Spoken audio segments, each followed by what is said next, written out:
bench, it means more to me than I think it does other people because I've really been on the bench for life and no one has really started me.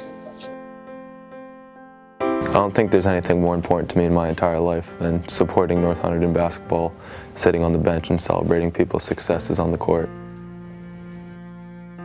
As a returning player that only scored 4 points in his varsity season last year, the bench is one of my top priorities for sure. Haven't really felt this thing in a long time and probably won't this year, knowing that I'm going to be riding the bench.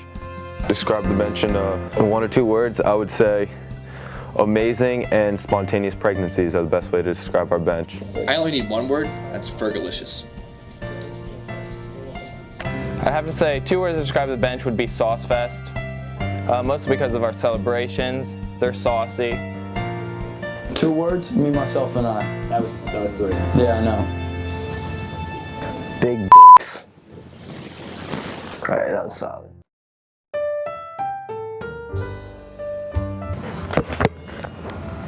I'm Andrew Berger, captain of the bench mob. I've been compared to Michael Jordan, but I'm white and I'm on the bench. Well, I would say that I go harder in bench practices than I do in regular practice, which is probably how I ended up on the bench, but it doesn't matter because people don't come to watch the games, they come to watch the bench. So I'm Paul Woolhouse, a basketball player here at North Hunterdon. Been on the bench for 2 years now, loving every second of it.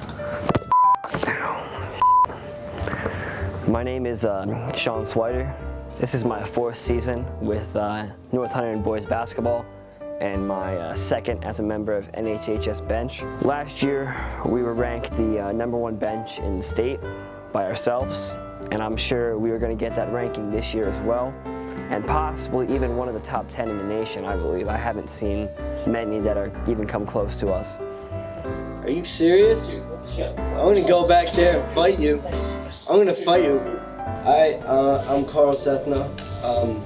I was definitely the best looking player on the bench. I added diversity, which was cool. I was definitely the best at just like talking smack on the bench. I was real good at that. Got into some players' heads. Crossover. All right, let's get this over with. My name is Jack Maui. I mean, last season, it was pretty big for me. Big step forward, I would say. I was a crowd pleaser, fan favorite. I averaged the most points on the team as a 6th man. Most rebounds, me, of course. I mean, we had 6'6" Paul, 6'7" Berger. Me, 6'2", still got most rebounds. Hustle game on point. Assists, I knew we averaged a triple-double. I mean, who does that? Who does that?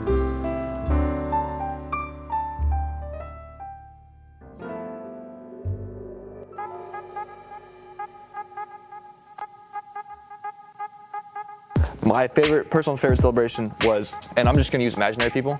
Favorite celebration, it's either got to be stirring the pot.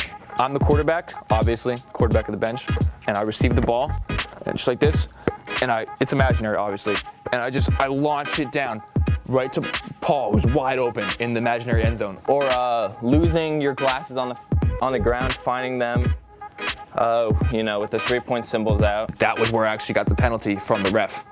So it really has meaning to me, and it's like the most action I've ever gotten in anything. So We had a big fat Paul. He would get up and make a hoop, and I would slam dunk it, of course.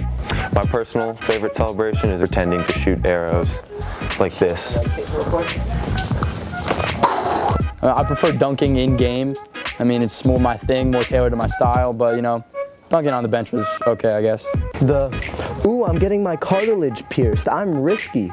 Ooh, it's 3s actually. I'm not getting my cartilage pierced. I gotta say, one of my favorite celebrations, especially for Kyle Red Conover. It was kind of just like somebody was holding an RPG, and then the guy went flying backwards. It was really funny. I like that one the best. And you have one down here, and this serves as a counterweight. And then you gotta get that torque. They held the guy up in the air kind of like that painting. I don't even remember which one it's called, but it was pretty funny. We usually blow teams out in our games. He gets in the game a little bit. We see him take a 3, I get up! Sometimes you're just like a spaghetti monster. You're just like It's an air ball. I gotta sit right back down.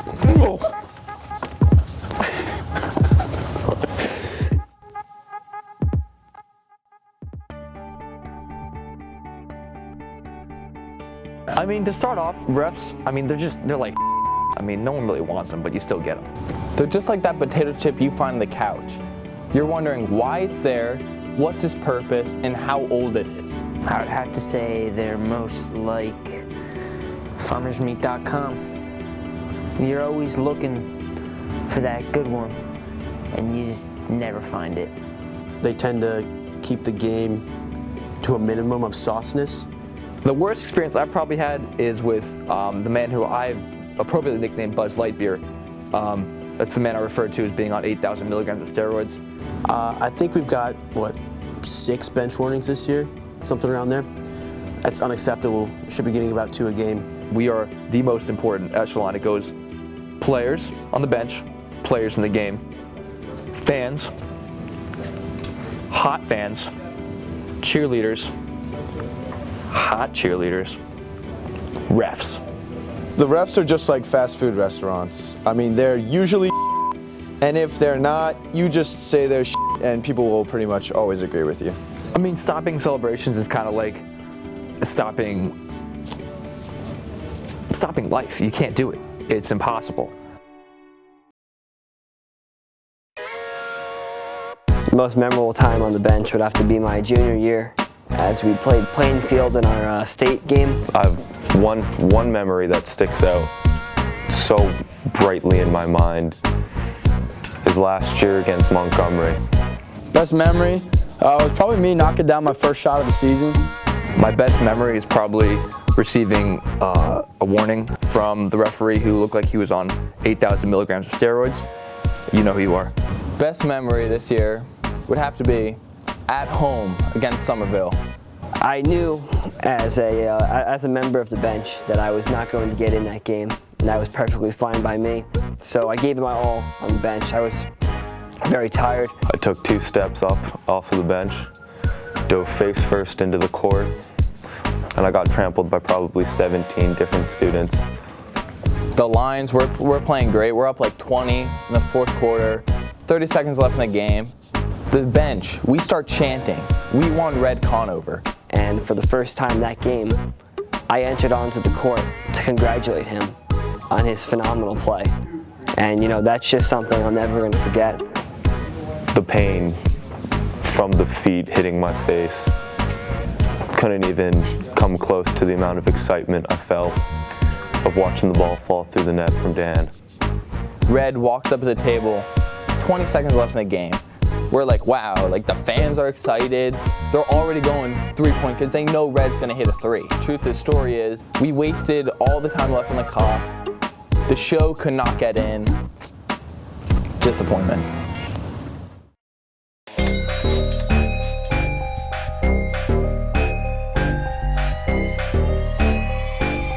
My name's Kyle Rarig. I am the head boys basketball coach at North Hunterdon High School. You could consider me the godfather of the bench. I mean, the bench celebrations average 0 points a game for us, but they were definitely the driving force in us winning games. It's the place to be. I mean, we have people coming up and saying, I should be on the team because I'd be really good on the bench. And one thing that some people don't know is once you start playing and get taken off of the bench, they don't let you back. It's almost like Fight Club. The refs do hinder some of the sauce brought forth in our celebrations, which is part of the reason why we always like to back up our chairs a little bit to give us a little more room for activities.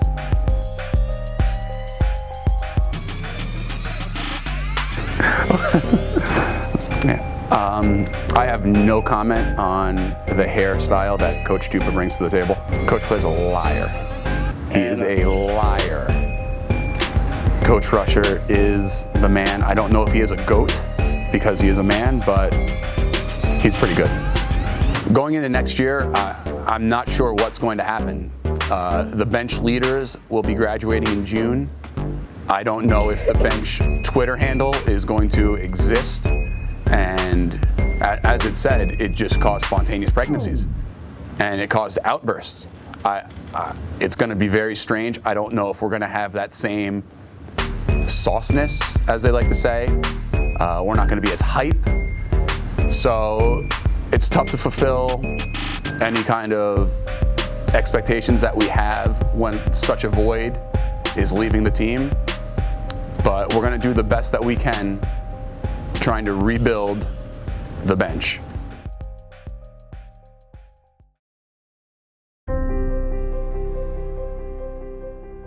If you're like me, you know, Carl Sethna lives on. I may leave, I may have to go to college and I guess, you know, the legacy and what I have, the foundation that me and my peers have set here at North Hunterdon High School, that lives on forever. The bench, it's given me so much. I mean, just thinking about it, you know, gets you emotional. Sorry. The bench is where it is at. You know what happens to you when you go on the freaking court? You tear your ACL and you have a heart attack and then you never play anything again. All right? You stay on the bench and you get women and you ball out. But no, in all seriousness, the bench has given me friends. It's given me a second family. The bench has given me hope. It's given me passion. It's given me fame.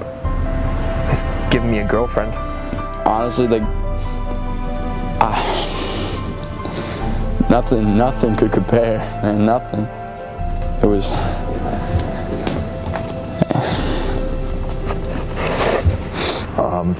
the bench has given me something when I wake up in the morning just to be excited about, and to just have hope. The bench has given me endless opportunities to express myself. The bench has given me an identity, but most importantly, the bench has given me a seat.